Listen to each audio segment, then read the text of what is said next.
So what's the real estate market doing? This is June 2022, and the word and the buzz right now is deceleration. We may have seen the peak, folks, of this crazy accelerated home market that we've been seeing over the last couple of years.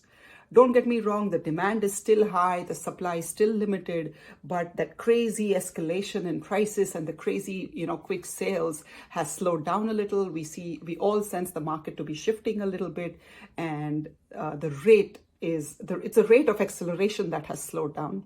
So the new buzzword in all the media articles on Fortune magazine or Bloomberg is deceleration. That's the word. So basically, we're not talking about a reduction in prices in future. We're not talking about a downturn or decreasing prices, but we're talking about prices increasing at a much slower rate than they have been over the last couple of years. So the part of the reason for that is, what's happening with new construction, what's happening with inventory, what's happening with mortgage rates, what's happening with inflation. There's a whole bunch of factors playing into it. So let's take a look. So what are we seeing in the trenches?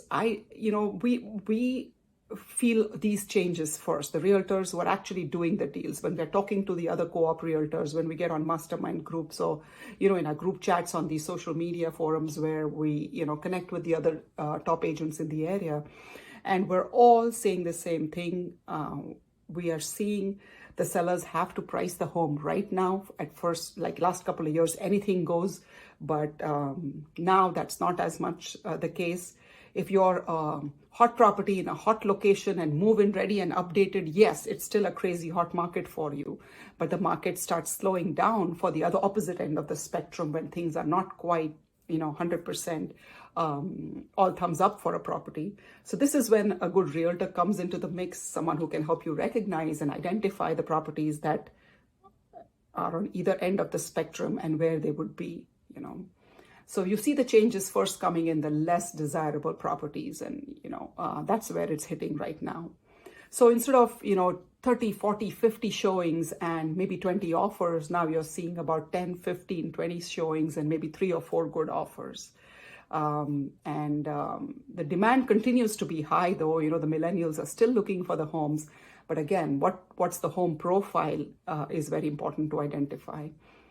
Another thing about the inventory is new home sales. The new home sales, the builders, that has slowed down considerably. Well, here's the reason why. All the builders sold out on a lot of their neighborhoods a lot faster than they had anticipated, right? Like you have a 300 home community and the builder had probably started building with the anticipation of selling so many a year, and boom, their entire stock is wiped out, right? The inventory is wiped out. So now they're scrambling to develop the other new neighborhoods that they're looking to build.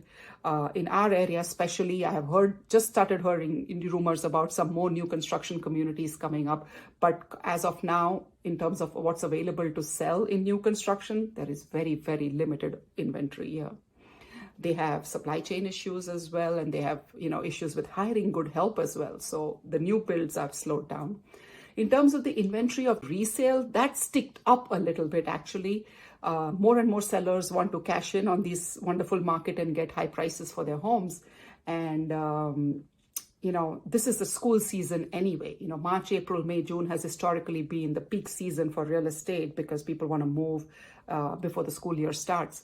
So that combined with whatever else is going on in the market continues to fuel the demand, So what's happening with days on market, or, what happens is our inventory is slowly ticking up in the resales, but we're nowhere near as close to the 2018, 2019 inventory. So if you look at the graph, we are significantly below. So the demand still far exceeds supply.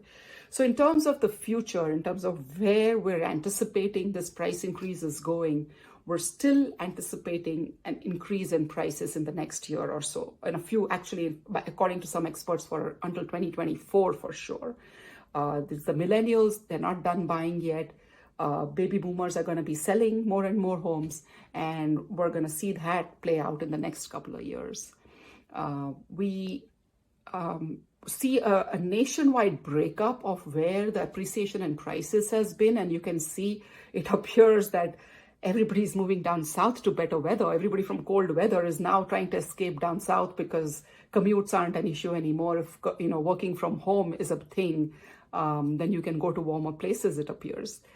So the Texas and California and Florida and all these markets are doing crazy high. We have a couple of exceptions up in the north in Washington state and all. But speaking of home, speaking of Pennsylvania, we have had a 15% appreciation in prices, which sounds just about right. All real estate is local, so let's see what's happening in Chester County now. Here again, the graph shows a slight uptick in inventory. It's a very minor impact. And again, like I said, it's the school season. It typically March, April, May, June is peak season in real estate anyway. But that slight uptick, and if you see, we are nowhere near the 2018 and 2019 numbers, but one expects the inventory to rise gradually. Another thing about Chester County, here's the thing, what's happening with the prices? Well, if you look at the average price, there is a little bit of a stagnation up there, but prices continue to grow. Median prices seem to be growing as well. So prices continue to rise. You can see and guys, this is not a recession. So here's something else again. One of the things that everybody really, really worries about is the prices are going to drop. Like there are some buyers who tell me, I'm going to wait for a price drop. Well, for the price to drop, it has to drop significantly to get to the pre-COVID levels, to the 2018, 2019 levels. So there's a slight deceleration. It's not going to just go crashing down because the demand supply situation is not met yet. Everybody's worried about a recession. This is what happened in the last 6 recessions. As you can see, the most recent one, which was impacted by the subprime mortgage mess, was the one that everybody fears. But the recession, which happens, which may follow this whole crazy inflation and the war in Ukraine and all of that that's happening, doesn't impact real estate that significantly. The last one did because it was caused by real estate. But, if you're looking for a 20% drop in prices sometime soon, I wouldn't if I were you. And no conversation about real estate is complete without a mortgage conversation. As I'm talking, this morning, we had a number 6 in the mortgage rates. We are talking about a 6% mortgage, 30-year fixed, which is kind of crazy considering we started the year at 3%. So that is, the fact that it is rising is not as much of a shock. We all were expecting it. The Fed had told us they were going to keep increasing rates throughout the year. And the mortgage lenders and the realtors have been talking about, yes, it's coming. Yes, it's coming. Yes, the rates are going higher for a long time. But the speed with which they are rising is a little alarming. It does seem, pretty significant. You would think that when the Fed made the announcement, that conversation was built into the rates already. But every time a new announcement is made, it seems to be impacting the stock market, of course, and the mortgage rates. So for those of you, what does it mean for the buyers and the sellers? That's ultimately what matters.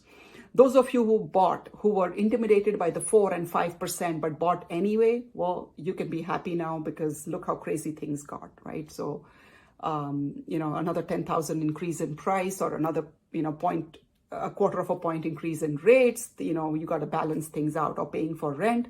So you got to make the right choice for yourself in terms of where you want to be. If you're a buyer and you haven't found your home yet, again, don't be intimidated by the 6%. The rents are rising just as much as the home prices. And even if things stabilize, there is no guarantee that rates are going to fall. So how long will you wait is the question. If you're waiting for the prices to go down and for the rates to fall, you might be waiting indefinitely. As they say, don't wait to buy real estate. Some wise guy has said this. Don't wait to buy real estate and wait. So these are long-term decisions. And yes, while the fluctuation in the market seems to make people nervous, it matters only if you have to sell. So I would still encourage you to buy your home, and for sellers, it is still a great time to sell. This is probably the best price that you're going to get. Even if we hit the peak now, and if things slow down or go down slightly, for some of you who don't have updated homes, who have some negatives in the homes, who are not in the desirable locations, it's still a good time to sell. So if you wait till the interest rates are maybe, accelerated even further, or, during the season where schools changing doesn't matter, or if you're waiting for, more indications of the market, you may be going in the wrong direction, even now. So I have always said this, and I still believe it. It is the life changes that inspire or motivate the real estate changes. So you always want to buy a home or sell a home because of what's going on with your life, not necessarily chase the market. If you're getting married, you're getting divorced, your kids need a school district, if you want a better commute for your workplace, or if you want to move closer to family, or you can't manage that big swimming pool in the backyard anymore. Those are some of the reasons why people buy and sell homes. So it's the life changes, and talk to your realtor. Make sure that you're not still, losing out on this crazy market cycle, because the time is still right to buy and sell real estate. Hope this was helpful. If you have any comments, please, put them in the section below. I would love to hear from you guys, and follow me and, subscribe to my YouTube channel for more such updates in future. Take care.